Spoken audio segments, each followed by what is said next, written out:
Greetings, welcome. Hello, everybody. Welcome. We're really glad that you are here on this Sunday. We hope that you are able to maintain your highest levels of mental, physical, and spiritual health as always. And we sincerely welcome you to this All African People's Revolutionary Party sponsored weekly workshop. Today's critically important topic: African women soldiers for justice. We're glad you're here for this very important topic. We have had every program this month focused on women, women identifying folks, and their contributions to humanity. And we are glad that you have come to participate in this critical topic. We are so glad so many folks, including a lot of men, have participated this month. So this is very inspiring. We are going to continue past March to have a theme that is heavily focused on women and women identifying people, just as a part of our anti patriarchy work. So we're thankful, and that will include us evolving from our traditional format, where I've been historically doing most of the talking. That'll be the case today, but our plan is for that not to be the case going forward for most of the time. That you will hear a lot more of Shakura and other voices, like on April 4th when we do our book release event. And so that's what we plan to be doing, and doing a much better job of getting to your comments that you make. So we're really happy that you're here, and we give thanks to the indigenous people of the Western Hemisphere, always thankful to them. This is their land that we sit on over here, and it will always be their land. And most importantly, they are fighting for their land back. Even if you don't see it, that doesn't mean it isn't happening. They are not fighting for more casinos or stores by the side of the road. They're fighting for their land back, all of their land back. And we support their struggle to achieve that, because it's theirs and it's their birthright to have this land. It doesn't belong to anybody except them. And they have never, ever, although they have every right to, taken any type of position about anyone non-indigenous to the Western Hemisphere not being permitted to stay here, provided you have an outlook and focus on justice. So there's no reason for anybody to be against them getting this land back, unless you side with colonialism and European settler colonialism and capitalism. So we support their efforts to regain their land back. We support our African ancestors. Some of the women we're going to focus on today are women who fought for our liberation from colonialism, because so many of our people are confused and actually tragically believe that there was not a strong resistance to colonialism, which is absolutely absurd. So we're going to make a contribution today to counter that. And again, we're just really thankful that you all are here. Hope everyone is well. And we will get started with our intros. Again, my name is Ajamu. I'm a longtime organizer with the All African People's Revolutionary Party. I've been able to organize for the party all over the world. And if I have anything to say about it, I will continue to do that for as long as I have breath left in this body. And with me, as always, is my amazing and outstanding daughter, Shakura, who grew up in the All African People's Revolutionary Party's Young Pioneer Institute program, and now participates in achieving her doctorate, which would make her the first person in our family to accomplish that. But because she grew up in a revolutionary environment, she knows that her becoming a doctor is not her individual accomplishment. It's simply a tool and source for her to use her knowledge and skills to advance the collective well-being of our people and all of society. So she's engaged in that work, and just honored to work with her every week around this question and these events.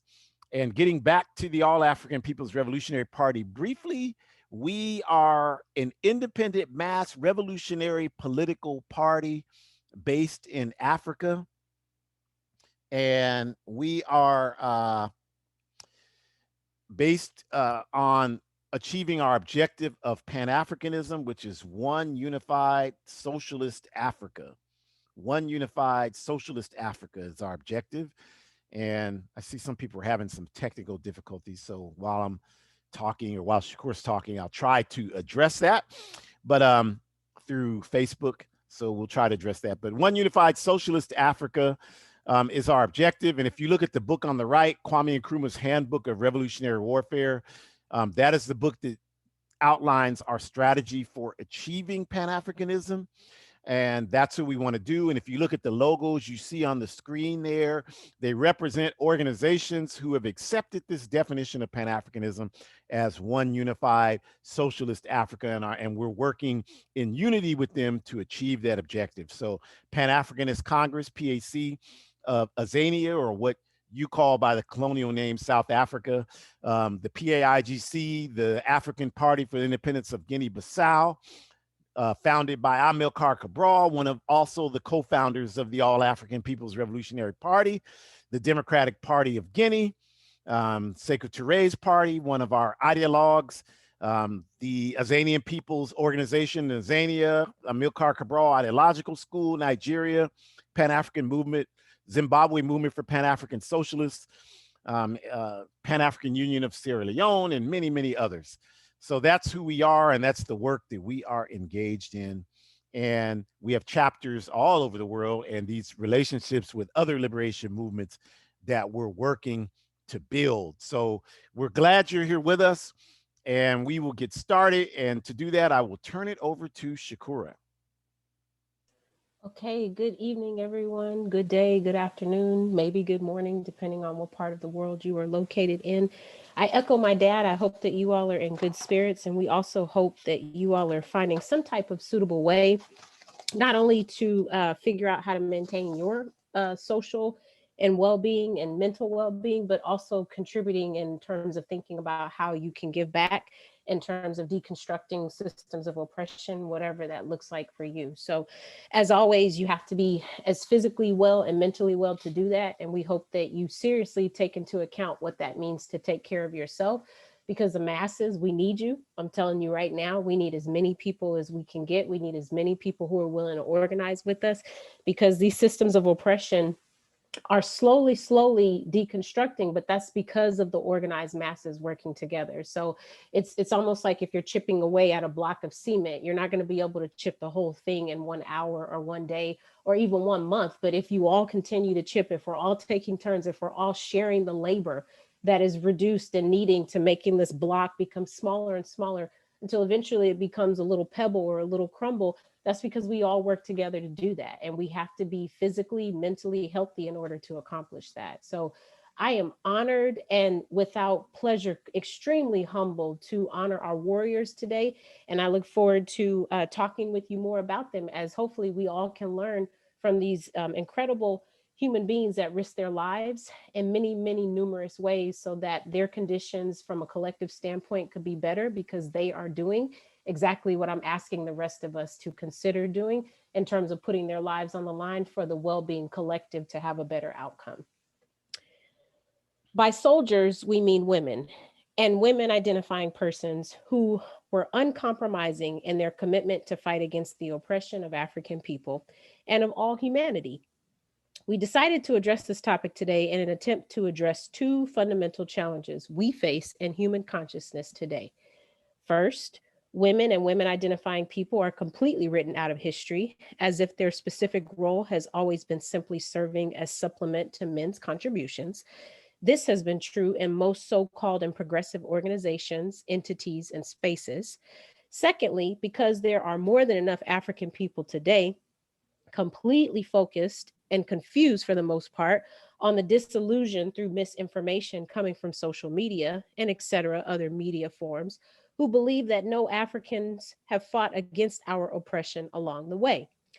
That completely confused people, such as Kanye West, are correct when they say ignorant things like, quote, slavery sounded like a choice, quote. We chose this topic because we find it necessary to challenge both of these backward and incorrect narratives at the same time. African women, like all peace and justice loving women, have a strong history of standing up against injustice at the cost of their lives and everything else. And Africans, particularly women and women identifying people, have been standing up and sacrificing their lives for our struggle since the first colonial ships landed in Africa. So today, we will highlight several of those women in hopes that this can inspire us to continue to build on this wonderful legacy their sacrifice has left for us. Next slide, please. When we say soldiers, we are certainly talking about women and women identifying persons who did not hesitate to pick up the gun and fight against our enemies in organized fashion. But we are also talking about women and women identifying persons who have been chief organizers and strategists against our enemies, leaders of continents of our people, organizers against patriarchy, because once the colonial or oppressive forces are militarily defeated, then remains who Sekou Touré called, quote, the enemy within, end quote. The perpetrators of patriarchal practices and the continued exploitation of women and women identifying persons. We don't want women to fight for liberation and then be subjected to have to mirror another fight against patriarchy among African people. So we talk about these women today with the hope that it can inspire us to think about a world where we can have a better situation for all of oppressed humanity, especially those who live and identify themselves as women. Thank you. Thank you, Shakura. And I think I want to start with an analysis or just a quick statement about the two women you saw, Carmen Piera from Guinea-Bissau and Mbalia Kamara from Guinea, two separate countries in West Africa. And I think what's important to note about both of those sisters is that they served, like in the case of Carmen Piera, she served as one of the primary officers within the African Party for the Independence of Guinea-Bissau. She did tons of work with the PAIGC's Women's Union, the General Union of Guinea-Bissau Women, or UDEMU. And she was also a frontline confidant and soldier in the PAIGC-led war to run the Portuguese out of Guinea-Bissau. She fought, physically fought on the field, and she had a contingent of women fighters that she led, and men fighters as well, and other fighters. So she had a contingent of sometimes up to 150 combatants that she led in battle. And that's speaks to her major contribution. And I think Mbalia Kamara, who was in Guinea, is another critical person to understand and respect, because she was a peasant woman. And when we say peasant, we talk about that term in a classical sense. We're not talking about it in the bourgeois Western sense where it's used as an insult. We're talking about it in the historical, political, economic sphere, where a peasant is someone who has a subsistence form of economic existence, where they don't get a W-2, they don't have a job where they get a W-2, but they may have a small plot of land where they grow food and they sell that food at the side of the road, and they don't really have any connection to the organized infrastructure of the state. And you have people like that here in the backward United Snakes, but the majority of peasants live in Central, South America, the Caribbean. Africa has almost 400 million peasants. Asia has more than any other place in the world. In fact, there are 700 million peasants in China alone. So oftentimes, oppression is built on the backs of these folks. And Mbalia Kamara was one of those people. She was not someone that went to school. She didn't have, that type of formal education, but she was inspired by the work of the Democratic Party of Guinea to get involved in the struggle in the 1950s and to work to build the PDG in Guinea. And she did immeasurable work in the countryside of Guinea, organizing women identifying people in Guinea to do that work. And because of that, she was visited by the state apparatus in 1955. And when she refused to agree to back down from the work they were doing, they killed her with swords. I mean, very ruthless form of death. But even today, um, 70, 80 years later, she serves as an inspiration, not only to the people of Guinea, but African people all over the world. So we are honored to talk about women like Carmen Piera and Mbalia Kamara. And we continue that right here with the discussion of Carlotta Lukumi, who was a woman who was also known as La Negra Carlotta. And she was a Yoruba woman. And if you don't know, Yoruba is an ethnic group in West Africa, primarily in the Nigeria region of West Africa. And this is critically important, you all, because again, as we say all the time, so many African people have accepted the narrative of our enemies that we didn't fight back against the enslavers. We didn't fight back in Africa. We just accepted the people in Africa that are still there, just accepted us being stolen, kidnapped, and brought on the slave ships. This is an outrageous claim against our people. And it's based and rooted in people saying it who have no knowledge of African history, none whatsoever.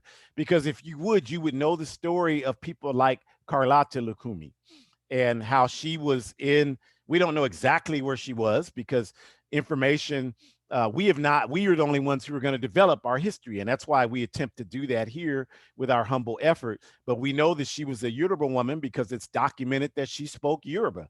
And she was kidnapped and she was taken to Cuba to become a slave and work in the fields in Cuba. And this is important for us to understand that point because today there are a lot of backward narratives going on. There's these people claiming to be American descendants of slaves or ADOS or whatever the hell they call themselves.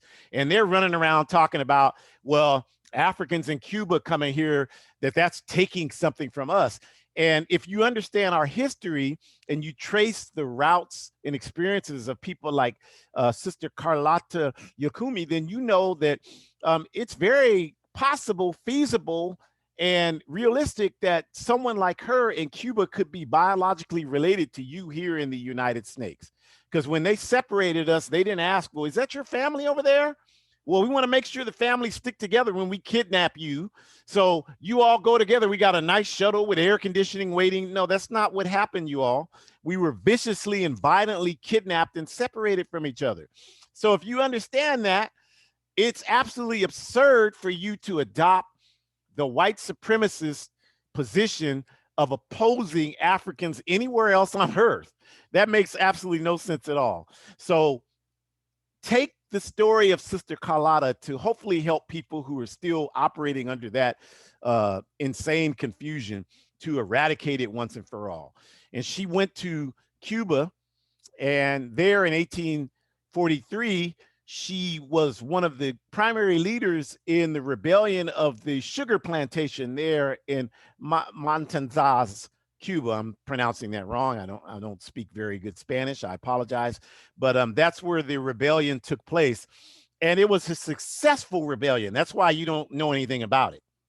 Because too many of us rely on our enemies for our history. And your enemy is not going to give you the blueprint for how to defeat them. So they're not going to tell you about the military wizardry of Carlotta, Sister Carlotta. They're not going to tell you how she was able to organize people to kill hundreds of Spaniards in Cuba who were oppressing them on the slave plantation there, the sugar plantation, which, you know, is still today one of the primary crops grown in Cuba. And so she was able to successfully do that. And eventually she was captured, and they made an attempt to make an example of her by executing her publicly. You know, that's what they always do. They did that then, and they do it today. That's why when they killed Chairman Fred Hampton, you know, we'll watch the movie Judas and the Black Messiah, but we won't study about Fred Hampton. That if we studied this history, we would know that when they murdered Fred Hampton, they dragged his body out on the street. When they raided the Black Panther Party office in Los Angeles 4 days after they murdered Fred Hampton and Mark Clark in Chicago, they made the people come out naked on the street. Why do they do this? The same reason that they executed Sister Carlotta 170 years ago in public because they want you to believe that you can't win. And somebody earlier today was telling me, asking me if they should watch the movie Queen and Slim, and they wanted me to tell them about it because I had seen it. And I told them, at the end, I didn't like the ending because the ending sends the message that we can't win. And that is the message this system wants you to believe, that we cannot win. If we stand up against this system, we're going to be brutally suppressed and we will not win. It's better for you to not try to do that. Instead, just go ahead and get you a nice car, a house, and take a vacation to Europe once a year and just be happy to be a happy slave doing that. So we're eternally thankful to people like Sister Carlotta, because she was able to be a living example. Even though she's not physically among us, she's still a spirit of resistance for not only Africans and other people in Cuba, but for Africans all over the world. And an example of how much of a positive influence she still is even today is that we've talked a lot before about Cuba when Southern Africa was in trouble in the 1980s. And these mercenary led white settler racists in Southern Africa who were based in Azania at that time were attempting to make all of Southern Africa apartheid, meaning that we will be under legalized racial segregation in all of Azania. They were on the move to do that. And by doing that, I mean taking over Namibia, Zimbabwe, Zambia, Mozambique, Angola, and adding those countries to their control of Azania, South Africa. And nobody answered that call. The Soviet Union didn't answer. I'm sorry, those of you that are Stalinists or whatever you are, they didn't answer that call. They were asked to answer, but they didn't. China didn't even necessarily answer that call. Sorry, those of you that are Maoists, they didn't do that. That didn't happen. They didn't send troops there to assist our people. The only force outside of Africa who did that, and the countries in Africa, like the Democratic Party of Guinea and Sekou Touré, certainly they did everything they could to assist in that process until the Democratic Party of Guinea was overthrown in 1984. But outside of that, the only forces that did anything to assist that process was the socialist nation of Cuba. And they sent 500,000 troops between the late 80s and early 90s to fight to run these racists out of Southern Africa. And this was all precipitated based on the relationships established by Ernesto Che Guevara when he went to fight in the Congo in 1964 to try to stop imperialism from winning there. So this is the reason, you all, we say this all the time, this is the reason why we're not trying to hear you when you're trying to talk to us about the Cuban Revolution or Che Guevara or Fidel Castro or Vilma Espin or whatever it is you're trying to talk about. We're not trying to hear you because we know that when we needed help, they were the ones that were there for us. Those people in the white left today criticizing the Cuban Revolution, we couldn't find you. If we had a hangnail, we couldn't find you. We couldn't find you to do anything except do what you do best, which is run your mouth and do nothing to provide material assistance to those of us who are on the front line fighting this anti-colonial war. So we love the Cuban Revolution. And when Cuba sent those 500,000 troops into Southern Africa, they named that mission the Carlotta Mission. And that's a significant mission because without that effort, there would not have been a free and independent Angola. There would not have been a free and independent Mozambique, a free and independent Namibia. And there would not have been a Nelson Mandela released from prison because those were the terms of the Cubans leaving Southern Africa that your U.S. empire president, George Bush, negotiated along with the racists in Azania, South Africa, was for the Cuban troops to leave because they were whooping behind on those racists to get them out of there. The terms of that were the independence of all those countries, as well as the release of prison of Nelson Mandela from the African National Congress. And this is the reason, you all, if you study the history, that when Mandela got out of prison, first thing he did was pay tribute and visit Cuba. If you do the history, all these reactionary Europeans in Florida who left Cuba. Good, get the hell out of Cuba. They were protesting Mandela coming there to speak in 1990 because he went to Cuba and paid honor to Fidel Castro because of the Carlotta Mission. And so I'm just saying all this history just to make sure you understand all of this was done in the spirit of this African woman, you all. This African woman was a spirit in which her spirit of resistance and how she was uncompromising and fearless in carrying this out. This spirit lived through the 80s, 90s, and 2000s. And if you have any sense in your body, it's present and carrying you through in 2021 and beyond. So we pay respect to Sister Carlotta Lakumi. We pay respect to her. She lives on through our spirit every single day. And I just want to stop and say that someone is asking that, is there a way that we can mail these presentations to you? And absolutely, the presentations belong to the masses of humanity. So if you go to www.abetterworld.me and ask which one you want, we're happy to email it to you. And then just keep in mind, on that site and also on YouTube, all of these presentations are recorded, so you can always get them. But if you just want the presentation, you don't want to hear me talking, but you don't want to hear Shakura, which is, we're not offended by that, then yeah, you can go to the site and just give us your email and we'll email the presentation to you. Okay, we'll look at some of the other questions as well. We're gonna try to get better at that. And so let's talk about another African woman who fought against colonialism in Africa. Because I think we have to understand that if you're here today, like, we don't tie the dots together, you all. We don't know how to do that. So we'll sit here and pay these European multinational corporations money to get our history and our DNA tests. Ain't that something? Multinational, do you know there were multinational corporations that were founded to facilitate our enslavement? There were multinational corporations like the Royal African Company, East Indian Company. These are companies that their sole reason for existence in the 1700s was to facilitate the transatlantic slave trade. And so this entire, model of multinational corporations is based on exploiting African people. This was true 500 years ago, and it's true today. And so, we'll pay these multinational, look at the irony, we'll pay these multinational corporations that built themselves based on our enslavement to learn our history. So they kidnapped us and brought us over here, and now we got to pay them to explain to us who we were before they kidnapped us. Ain't that something? These people got a system in place, don't they? So we'll do that. We'll get the DNA testing and we'll find out, oh, I'm Ashanti. Oh, I'm a Khan. I'm from the Ghana region. I'm from Togo. I'm from Cote d'Ivoire. I'm from Burkina Faso. My family's from those places. And we'll walk around happy about that, which is good. We want you to be happy about your connection to Africa, because you should be respectful and appreciative of your connection to Africa.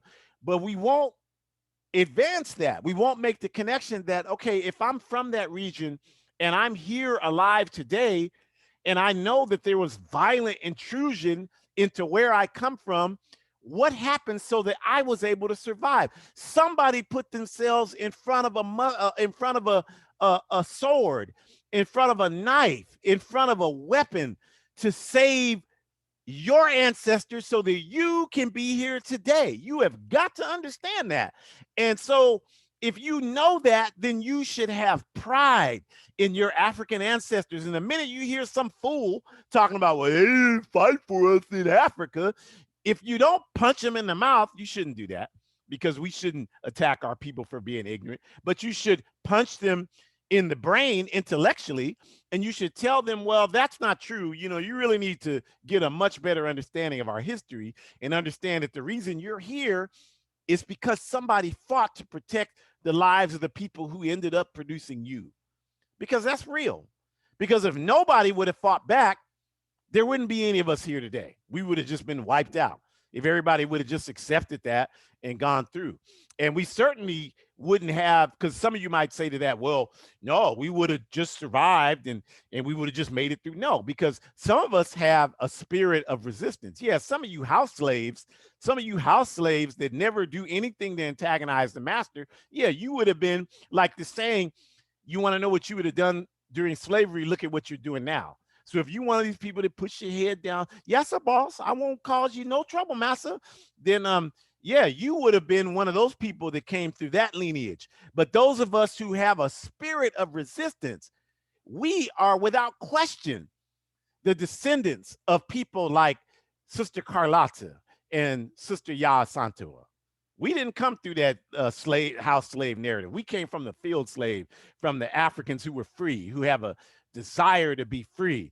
As Sister Elizabeth Sabeko from Azania, from the Pan Africanist Congress, told us when she came to visit years ago, an African asked her, would we be welcome in Azania once Azania is free and Pan-Africanist? And she said, of course you would. You need to come home. You need to unleash the African in you struggling to be free. And that's what these folks provided for us today.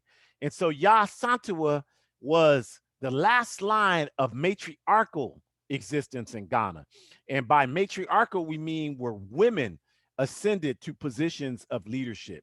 You all saw the movie Coming to America 2, and you saw the contradiction where the sister who was the child of Eddie Murphy, who was inherited the kingdom from James Earl Jones' character, who was the king, she was denied the position of leadership, and the son who was here in the U.S. was, given that position because she was a woman. Like we miss all of the obvious things, even in a Hollywood movie. The first obvious thing there is that the brother that was born here in the U.S. clearly is an African. The movie, he jumped from being in the ghetto to being a king or a prince or whatever he was in Africa. And that can only happen because the connection is real, you all. And that's just a silly movie. But we don't even think of it like that. We don't even catch that, So that's one thing. The other thing is that this is a reflection of patriarchy in that leadership is descended through men. And so even a woman who is qualified, a woman identifying person who's qualified, is denied the ability to lead. The movie showed you that in clear terms. And so this is oppression. You want to understand, well, what is patriarchy? How does it work? That's an example of oppression, women being denied opportunities, not based on qualification, but solely on their gender. And so in Ghana during this period, 100 years ago, matriarchy was still a dominant condition that existed, a positive condition. And some people try to argue today, well, there was no matriarchy in Africa. They don't study the history, and they know you don't study it. So they know all they have to do is just say that. And you're like, okay, well, there's no matriarchy in Africa then, because you heard some clown say that on some YouTube video. But the truth is that we had matriarchy. Yah Santua was the last line of it. There's no evidence during this matriarchal period in Africa that men were oppressed. Although I just gave you an example, even just looking at a silly Hollywood film, how women are oppressed under patriarchy. There's no evidence of that being reversed. So there's no such thing as reverse sexism or reverse matriarchy or whatever kind of term reactionaries want to make up. Matriarchy was a positive development in Africa. And this sister came through that process. She was appointed through her brother over the Ashanti Empire at that time. And she ended up leading the Ashantis in a battle against the British in 1900 that lasted for multiple years. It did. It lasted for multiple years. And there were thousands of people killed, and there were thousands of things that happened. But one thing we know for sure is that if your DNA test is telling you that you're from Ghana, you're from Ashanti or Akan or Ga or wherever part of Ghana you're from, you owe a debt to those Africans like Yah Santua who fought the British relentlessly. People like the Labodi in Ghana fought the British relentlessly so that you can be sitting up here today in the bastion of Western imperialism, and they did not sacrifice their lives so that you could foolishly be saying that I ain't no African.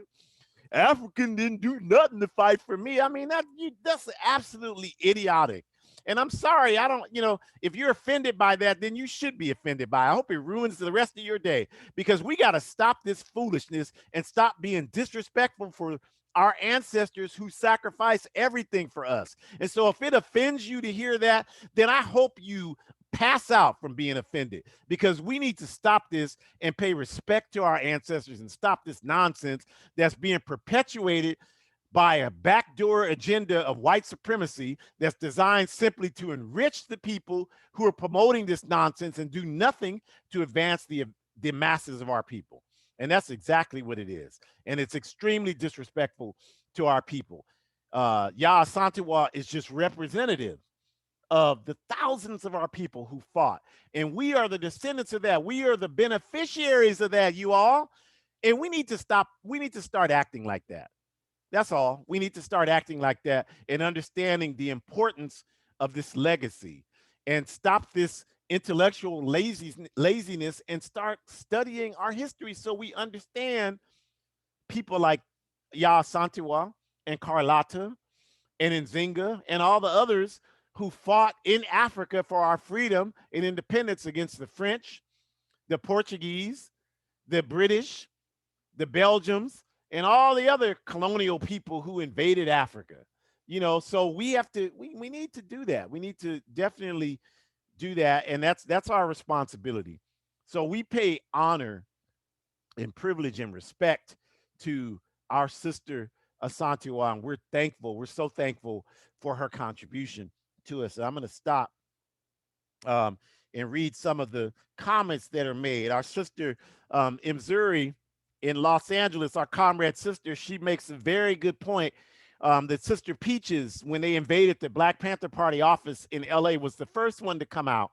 And that is so significant, because at that time, if you don't know the history, what was happening is that when they would shoot up these Panther offices and people come out, they would shoot the people coming out, even when they had their hands up.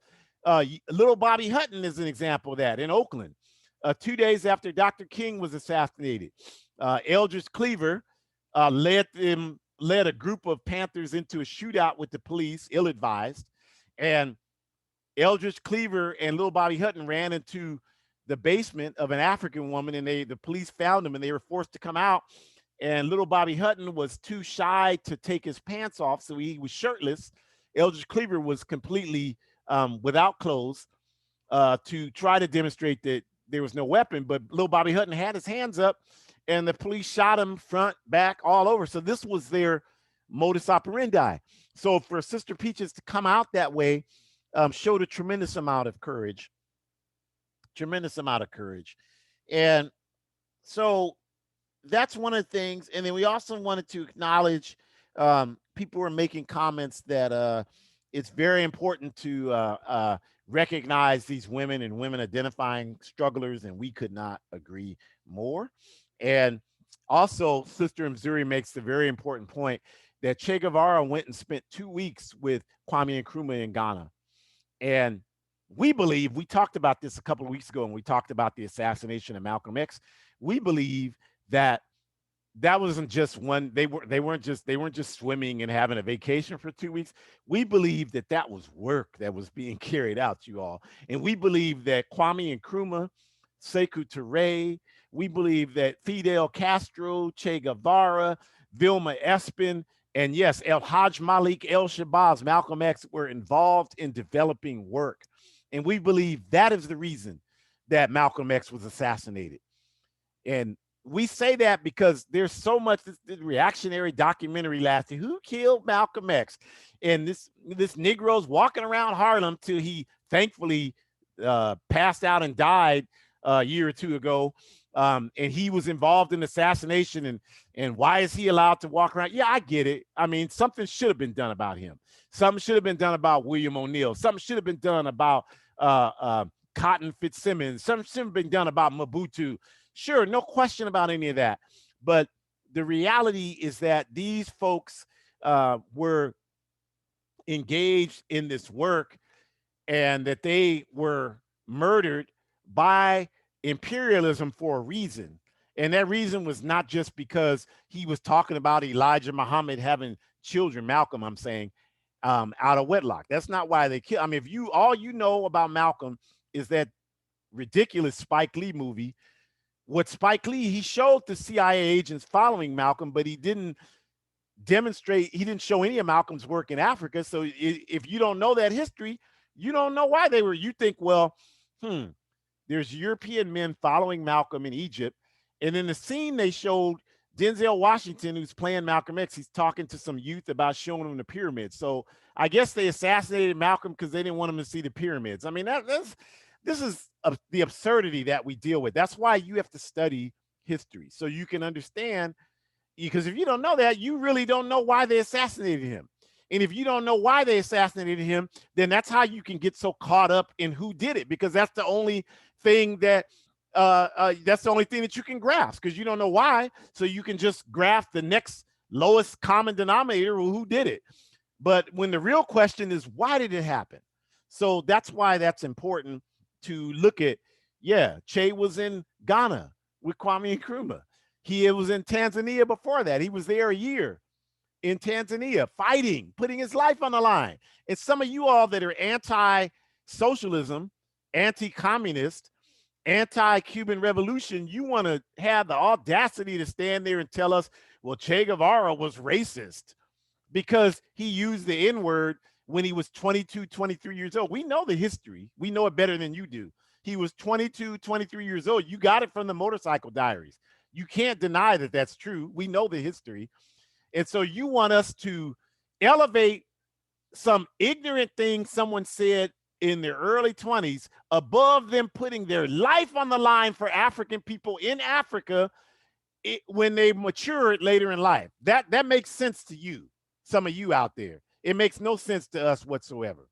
So we refuse to do that, especially since before you got in the conversation with us, you were using the N-word. You know, you use it all the time. You listen to music using it. You talk about it all the time. So I don't even understand why that would even be an issue today. You know, I'm sick of having these conversations with people about that.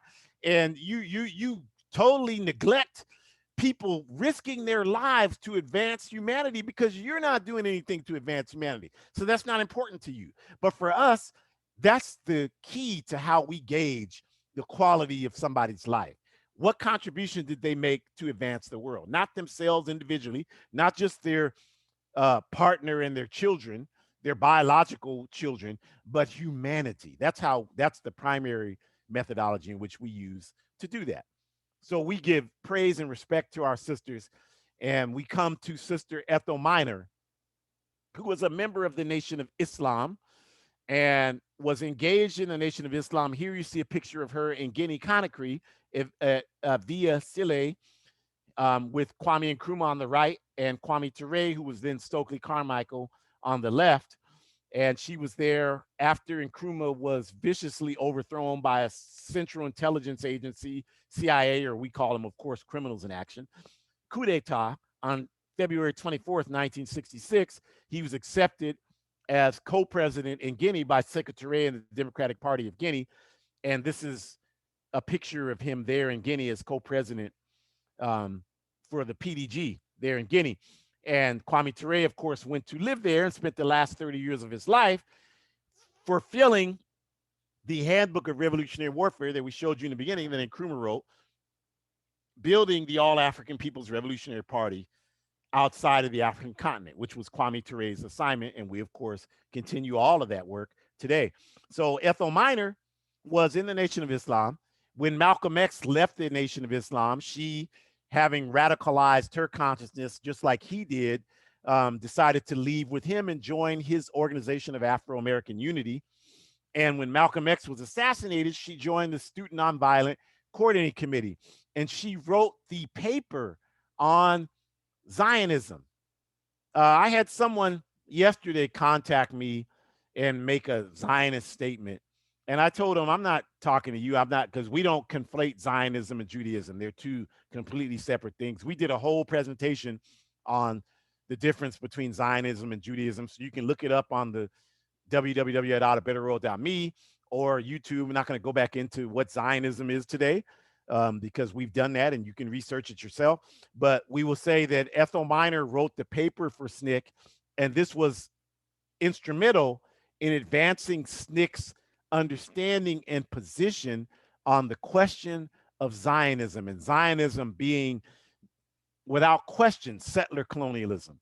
Just like the invasion of the Americas and the theft of land from the indigenous people, just like the invasion of Africa and settler colonialism in Southern Africa and all over Africa with colonialism, just like that, just like the settler colonialism in Australia over our African people, the Aborigines there in Australia. Well, Palestine is the same thing, you all. And Zionism is the political movement that's designed to fool you and give you cover and make you believe there's some religious justification for the theft of the Palestinians' land, based on the Holocaust. So Ethel Miner wrote a paper in SNCC clarifying that the Palestinians had nothing to do with the Holocaust. If the Ashkenazi Jews, meaning the European Jews who were in Europe, had a problem with the Holocaust, which they should, because the Holocaust was a great tragedy in human history, then their beef is with Europe. It has nothing to do with the Palestinian people.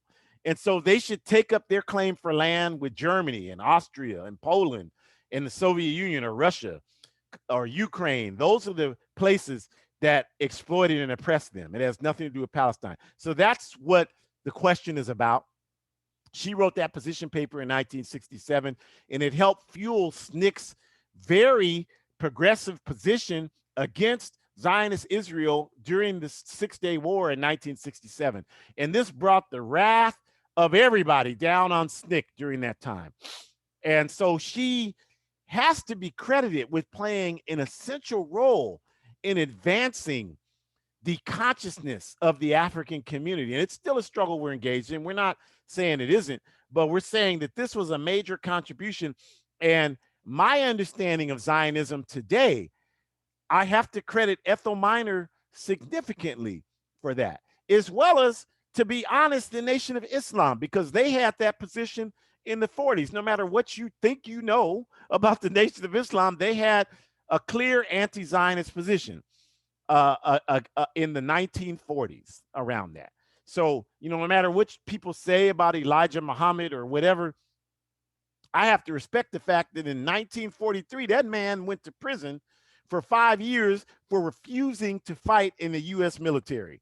And most of you who criticize him, you wouldn't, the minute they come to knock on your door and say, go fight for me, you would be like, just give me 5 minutes to pack my bag, master, and I'll be with you. I'll kill whoever you want me to kill, but you won't expend a fingernail fighting the enemy for our people. But the minute they come get you to fight for them, you can't even wait to run and fight for them. So we can't accept your criticisms of Elijah Muhammad. That man went to prison standing behind his principles. So we have to credit them, as well as Sister Ethel Miner, who got her original understanding of anti-Zionism, just like Malcolm X from Elijah Muhammad and the Nation of Islam, and carried that to the broader movement. And we've been able to benefit from that today. So we think the greatest crime is to be ungrateful, and we're not going to be ungrateful to those who came before us and contributed mightily to our advancement. So we have to say that when we talk about Mbalia Kamara or Carmen Piera or Carlotta Mission or Ya Santewa or Ethel Miner, these women folks are part and parcel of our continuous effort to be free. They are major contributors to our work. We pay honor to them, and we should emulate them. And the best work we can do to show respect for them is to do what they did, be involved in organizations that have a strong anti-capitalist, strong anti-white supremacy, strong anti-patriarchy position, and to advance that work on all levels and to make our contribution to do that. That's what we have to do. And so I'll just stop briefly and say the good comrade Tiernan wrote that they had just read an important piece about the Bajango tribe in Guinea-Bissau, and that they still practice matriarchy today. Thank you very much for that contribution. This is a good, sincere, honest comrade um, that has certainly saved my life. And I feel like I've saved their life, literally, you all, and have nothing but respect for them. But this is not even an African comrade, you all, that's reading about Africa. And most of us don't read about Africa. You should be ashamed if you can read and you're African and you haven't read one book on Africa. You should be absolutely ashamed of yourself. And if you get mad at us for saying that, then really your anger is not it's really not about you being angry at us for saying it, because you can't refute the correctness of us saying it. You're really mad at yourself because you got caught in a position where it applies to you. But you can correct that today by getting engaged in a process of political education that's designed to increase your consciousness. So we'll talk about that and say that, myself and Shakura are involved in the All African People's Revolutionary Party's work study process. I mentioned Sister Mzuri. She doesn't live here in Sacramento. Shakura doesn't live here in Sacramento. And Sister Mzuri is involved in the All African People's Revolutionary Party's work study process in another part of this colonial state. And we all are in this process. We all read the same books. We all study the same material, but with different people. And you that doesn't make sense. You go to school for 12 years in this system and you learn the same misinformation as people all over the world. We have schools that are operational in Africa. And I've done work in those schools in Ghana, in Gambia, and in Tanzania. I can remember for sure in those three countries, I've done that in our liberation schools. And do you know the books that our youth are reading are Huck Finn, that racist reactionary book? Because most of the books over there are provided by European religious missionaries, and because they have the money and resources to do that. And so this is a problem, so how we correct that is we have to be involved in political education so that we can see the necessity to make sure our people have the right information. So, don't think just because somebody grows up, because many of you, well, this person from Nigeria told me they don't want us in Africa. Well, yeah, that person from Nigeria grew up reading Huck Finn. So, of course, they're going to have a reactionary position, but you don't study any of this. So you think that just because they're from Nigeria, that means they must be an expert on Africa, which if you think about that for a second, how foolish is that? You can look around you wherever you are right now, and you can see people around you, your family, your friends, whoever's in front of you or around you, and they grew up, they live where you live, and it might even be some of you, and you don't know anything about the political conditions where you live. You can't even name how the institutions work, what the process is for things to happen. None of that. So I don't know why, since you know this, you think that some random person from Nigeria is an expert on Nigeria. They're here. So that should tell you something right there, right? About how committed they are to understanding what's happening in Nigeria. That should tell you something about that right there for most of them. I'm not saying everybody, but most of them, because we have plenty of comrades in the APRP who came over here. They were born and raised in Africa, and they came here for the correct reasons. They wanted to get education so they could use it to advance our people to liberation. So that's why it's important that we're in organizations, you all. We have to do it. You can't do it individually. You can't solve the problem by yourself. And if some of you think that you can, then we sure wish the hell you would get on with it and make it happen. I don't know what you're waiting for. If you can do it by yourself, I mean, please just send me an email or a text and say, hey, we're in, it's 4:00 right now. At 6:00, we're going to do this. You don't even have to do it. Just let me know. I'll be happy to get an email and I'll respond to the email. Thank you very much. I'm going camping. I'm going mountain bike riding. I'm going swimming. I'd be happy to do that. I'm going hot tubbing, or not hot tub, hot springs. I'm doing that. So if you can do it yourself, would you please let us know and just do it? We'd be happy to get out of your way. You don't know what the hell you're doing. I'm going to do it right. Okay, fine. I guarantee you, those of us who sweat and bleed in this struggle, we would have no problem telling you, oh, absolutely. Let us know how we can move out of your way so you can make that freedom happen. But you all know I'm being humorous that the reason why you're not doing that is because you can't do it by yourself. You're not even here breathing because of just yourself. So there's no way you're going to solve the problems of humanity by yourself. So the only way you can do that is getting engaged with other people and fighting.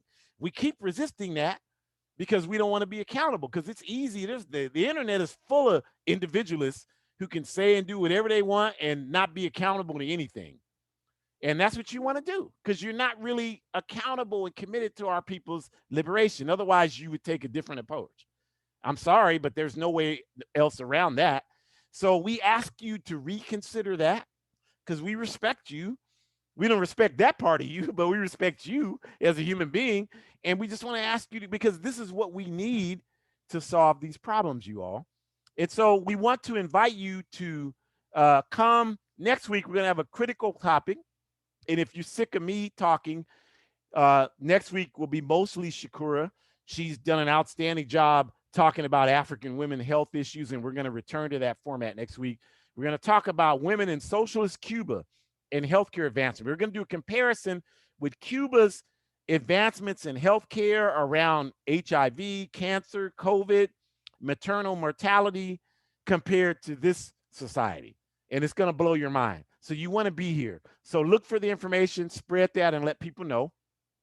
And then if you want to join the All African People's Revolutionary Party, which you should, then go to aprp.intl.org and let us know. Some of you are doing that. This is wonderful. Please continue that. Let us know. Sign up. Join the APRP work study circle process. We strongly encourage you to do that. And then you can go to a betterworld.me if you want to do like the other people and issue death threats towards me. That's the place to do it. That's the appropriate place to issue death threats towards me. So go there and do that. But if you also want to read, I wrote a review on the book, Mark Clark, Soul of a Panther. You know, he was the person killed with Fred Hampton. You'll watch the movie. So really honor Mark Clark. At least read about his life. Understand some things about him. So I wrote a review on the book that his sister wrote there. So you can check that out and other things. All these videos are there, like I said. And then hoodcommunist.org. I'm on one of the editors for that.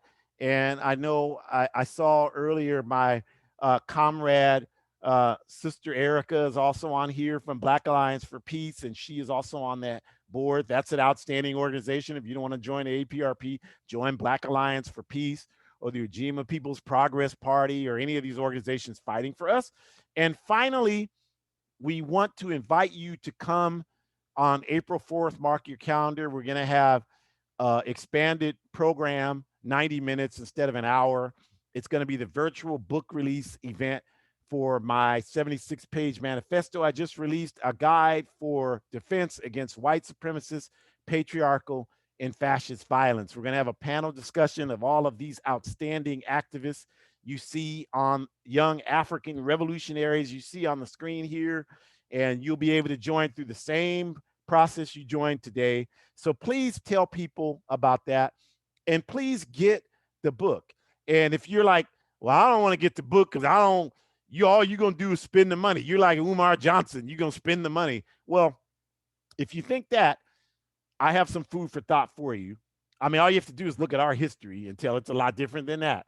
You know, we constantly, the last book I wrote was a novel, The Paradox Principles, in 2019. I released it. And you can check with an organization. There's an organization here in Sacramento where I live called the West to West Movement. And if you don't believe me, you like that, he's just lying because that's all he does is lie. Go check with them and ask them, hey, in 2019, this guy Ajamu Umi, did he make a huge contribution to your organization to send youth here in Sacramento to Ghana? And they have to tell you yes. And I'm not bragging. I'm just saying I didn't make a dime from that book I released in 2019. I spent money, the royalties I made, I gave it to them to send our youth to Africa. And that's the same thing that's going to happen here. You know, this Zoom event here is coming through Zoom. You know, this is an account that I pay for. I'm just trying to give you an idea, you all, because y'all don't understand how this works. I pay for this event. I have to pay for the the PowerPoint through Microsoft Office, that comes out of my pocket. So whatever, if I can get $30, $40 from selling this book to offset some of those expenses, I'll do that. But probably that won't even happen because I'm trying to use all these tools to help us advance our struggle.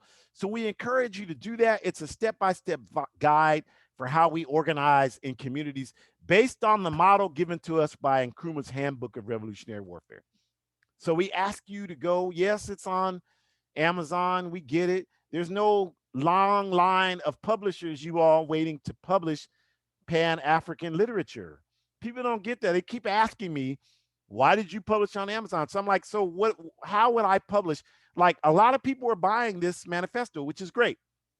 And I've done a number of workshops on people who want to institute community defense programs in their community all over the country. This past week, I've done 4 of them, and they want to study, they want to institute political education programs, and that's what this manifesto is about. So how am I going to print thousands of copies?